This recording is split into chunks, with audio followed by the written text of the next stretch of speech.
যে সয়াবিন তেলের মধ্যে পেঁয়াজ দিয়ে দিলাম। এবার একটু চিনি দিয়ে দেব। আমি মুরগির মাংস আর গরুর মাংসের জন্য পেঁয়াজ বেরেস্তা করে নিতেছি। একটু চিনি দিয়ে এটা বেরেস্তা হতে থাক, এটা একটু নেড়ে দিই। এই যে এটা হয়ে আসছে, মুরগির মাংস করতেছি। আজকে ঘরে অনেক মেহমান আছে, আল্লাহর রহমতও আছে, তাই দেখুন একটু সিদ্ধ হয়ে গেছে। একটু পেঁয়াজ বেরেস্তা দিয়ে 2 মিনিট পর নামাই ফেলবো। যে এখান থেকে অল্প করে নিয়ে আমি এখানে পেঁয়াজ বেরেস্তাটা এদিকে দিয়ে দেবো।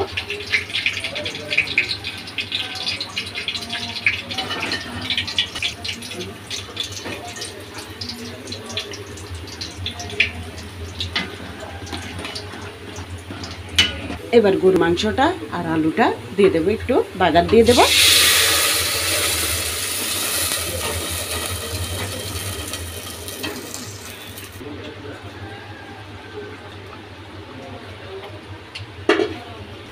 দেখুন প্রেশার কুকারে দিয়েছি পুরো আধা ঘন্টার মতো, 5-6টা সিটি দিয়ে দিয়েছে প্রেশার কুকারে। একবারে দেখুন দেখুন বন্ধুরা কত সুন্দর হয়েছে, এটা খুবই আরাম লাগতেছে আর খুবই অসাধারণ। একটু দেখছি ভালো হয়েছে খেতে। যে দেখুন মাংসটা দেখে আপনারা বুঝতেছেন সিদ্ধ হয়ে গেছে। এই যে হাড়ের থেকে মাংস আলাদা হয়ে গেছে। এই যে দেখুন আলুটাও সিদ্ধ হয়ে গেছে।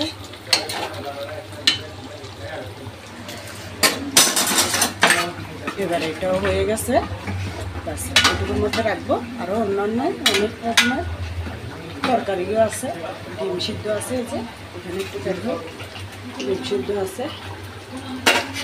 তাই এই দুটাই দেখালাম। আপনাদের কেমন লাগছে জানাবেন কমেন্টে। আমার রান্নাগুলো পছন্দ হলে লাইক সাবস্ক্রাইব করে পাশে থাকবেন। ঘরে মেহমান আছে তাই আস্তে কথা বলতেছি, মনে কিছু করবেন না, কারণ মেহমানরা কেউ জানে না আমি যে রান্নার কাজটা ইউটিউবের মাধ্যমে ছাড়ি, তাই আস্তে আস্তে কথা বলতেছি।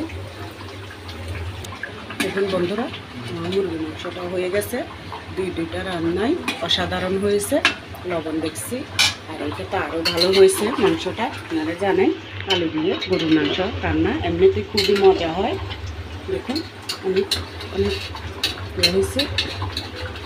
দেখুন এই যে দেখুন একদম সিদ্ধ হয়ে গেছে। আমি গরমের জন্য ভালোভাবে আপনাদেরকে দেখাতে পারতেছি না। তো ভালো লাগলে আমার পাশে থাকবেন, আমার জন্য দোয়া করবেন। সবাই ভালো থাকবেন। আল্লাহ হাফেজ, আসসালামু আলাইকুম।